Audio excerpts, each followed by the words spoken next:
Hey guys, Drifter here. Welcome to Ghost in Depth. In today's episode, I've got 10 tips for you for aggressive rushing. If you want to play aggressive, if you want to rush, if you don't want to camp and go balls to the wall as hard as you possibly can, this is going to be the in-depth episode for you. If you like to sit in a corner with thermal sights and IEDs everywhere, you can go ahead and bounce on out of here because this won't help you a bit. Got a lot of tips to go through and I'm going to be going through them fast, starting off with number one. Number one is always be doing something. Sitting still is wasting your time. You can be repositioning, you can be flanking, you can be checking corners, throwing grenades, planting something, disarming, capturing an objective, giving callouts to your teammates, doing something. If you're doing nothing but sitting there waiting for something to happen, you are wasting your time and not being an aggressive rusher. If you've ever read the book Starship Troopers by Robert A. Heinlein, he describes it beautifully in the beginning as the person's drill instructor told him to never be doing nothing, and then he throws a grenade into a church of some sort. Or, as I learned while working manual labor, I worked for a roofing company one summer, I thought I would be productive to just stand on a tarp to hold it down so the wind wouldn't blow it away, but my boss came by and told me if the only thing I'm doing for my hourly wage is standing on a piece of paper, then I'm no more valuable than that $10 bucket of paint. The same is true in Call of Duty. If you're just sitting there waiting on something to happen, you're doing nothing. Number two is be aware of the noise that you make. As you kill people and move around the map, even if you have a silencer on, it's still audible. There are still X's showing up. Your footsteps are still probably going to be audible. When you reload, when your character makes callouts, you're making noise and you're attracting attention to yourself. As an aggressive rushing class, and if you follow tip number one, you're always going to be doing something, you're always going to be causing an action, and people are always going to be reacting to you. Just be aware of it. Now, using that, tip number two and tip number three, which is to use the radar to predict where enemies will spawn and where they will attack you from. I am aware that in Call of Duty Ghosts, the spawns are wonky, but they do generally follow a logic. The enemies will spawn where none of your teammates are most of the time, and when they do spawn, they will move toward the next objective or toward whichever one of your teammates is shooting their gun the loudest, or you, if you're killing the most people, are shooting your gun the loudest. Based on this, you want to try to predict where your enemies are going to be popping up and what directions they're going to be coming from. This seems very basic, but a lot of people don't do it. You need to always keep an eye on the radar and try to be thinking one step ahead of your enemies. Tip number four today is a little bit more mechanics-oriented. Pre-ADS when possible. Every time you check a corner, every time you feel that there is probably going to be an enemy around there, do not wait until you see them to aim down sights. Just aim down sights as you make the transition around the corner or as you turn into the area. This is something that I did not always do. I always wanted to wait until I saw them and then aim down sights immediately and try to win that cowboy gunfight sort of thing. However, after watching pro players play, I realized they were reacting faster because they were pre-reacting. They were aiming down sights before the battle actually begun because they had a very good idea of where the enemies were going to be. Tip number five is to ADS check corners. This is very similar to tip number four, except it has to do with cornering, and also to do with cornering, you can either jump check or lean check the corners. There is no shame in leaning around a corner. It was put in the game for a reason, to give you a safer and more tactical way to peek around.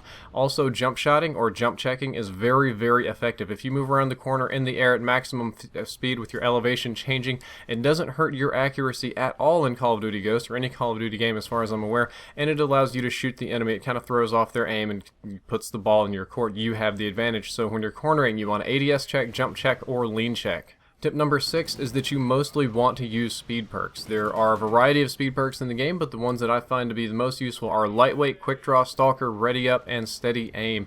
These perks will allow you to move faster. Marathon's also not a bad one, but they allow you to move faster or react faster or hip fire faster or do something incredibly fast, and you want to have at least 2 or 3 of those on any sort of rushing class. You really cannot make a rushing class without at least a few of these perks, or you will not either be able to walk fast enough or you will not be able to react fast enough to kill anybody. At this point, I know many of you want to scream at me and say that these tips are absolutely useless because in Call of Duty Ghosts you're just going to run over a dozen IEDs and they're going to blow you up. Well, that's tip number 7. You either need to be prepared to jump over the IEDs or duck under them. These is much easier if you have headphones on that simulate a surround sound, or if you have a surround sound system. If you don't have headphones and you're playing on normal TV speakers, it's a lot harder, and I would recommend that you run sit-up. So sit rep, mind you. Sit rep allows you to see all of the enemy equipment on the map, including the IEDs and the sentry guns and all of the things that blow up and are annoying. So if you're running sit rep, you should not get blown up very often at all. If you're not running sit rep, you will probably get blown up a little bit, but if you jump over the IEDs, if you react fast enough, you can avoid at least about half of them, and that does help a lot. Tip number 8 is that you need to scavenge complementary weapons, and you're going to ask, what is a complementary weapon? Well, if I have a submachine gun like the Bison, which is really excellent up close but really terrible at long ranges, I should be scavenging an assault rifle. If I kill a guy and pick up his Remington R5, then if I need to, I can put away the Bison and I can swap to the R5 for long-range engagements. If I'm sniping people, and I guess you could do that, you could be an aggressive sniper, and I kill an enemy with a submachine gun, I should pick up the submachine gun so that I have a close-range weapon, or I should pick up a shotgun so that I have a close-range weapon. If I'm using a pistol only for whatever reason, I should probably get a primary in case I need it. You need to get a weapon that is the complete opposite of what you currently have so that when you need it, when you're in a disadvantageous situation, you can just change weapons and still be good to go. Tip number 9 is going to sound very counterintuitive, but it does work. Tip number 9 is to flank often, but you need to take dangerous and exposed routes to your flank routes. So you want to flank people, but you also need to move fast, and that basically means you're going to be running laps around the outside of the map, which you probably haven't been seeing me doing all that much, because of how fast you should be moving with your speed perks. And if you're playing with even moderately intelligent enemies, they're going to be checking flank routes more than they are going to be checking main streets and open areas. So as counterintuitive as it seems, there are often less eyes on the obvious main areas than there are on the flank routes.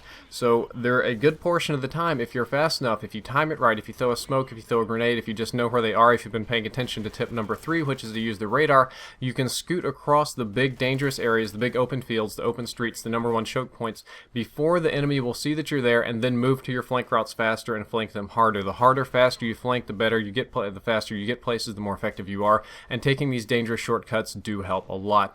Tip number 10 is one that's more of a personal advice from me to you and less of a tip, is that you need to be prepared to die. If you're going to be playing an aggressive rushing class that you're going to be up in people's faces, you're going to be taking these dangerous flank routes, you're going to be going really hard all the time, you just need to be prepared to lose bets. The whole thing is a gamble. You're betting that you can do something faster, better than somebody else, that they won't see you, that you can react better. Some of these bets you're going to lose. Sometimes you're going to run into IEDs, sometimes the other people's going to break out shotguns, sometimes you're just going to have terrible aim, or sometimes you're going to look over and optic scumpies on the other team and he's just going to turn on you and murder you. This happens, but don't let it get to you. Don't let it phase you, so to speak. Don't let it drag you down.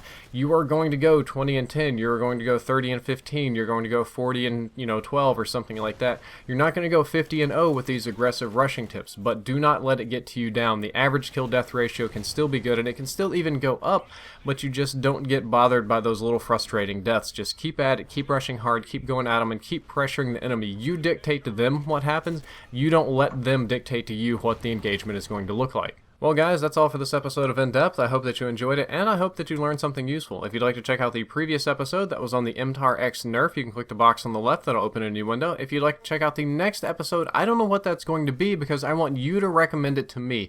I am officially out of in-depth topics to cover unless there's a new patch note, and if there's something that you guys want to know about, I want you to put it down there in the comments. Let me know about it, let me see it, and I will make an in-depth episode just for you. As always, if you enjoyed the content, don't forget to like, favorite, and subscribe.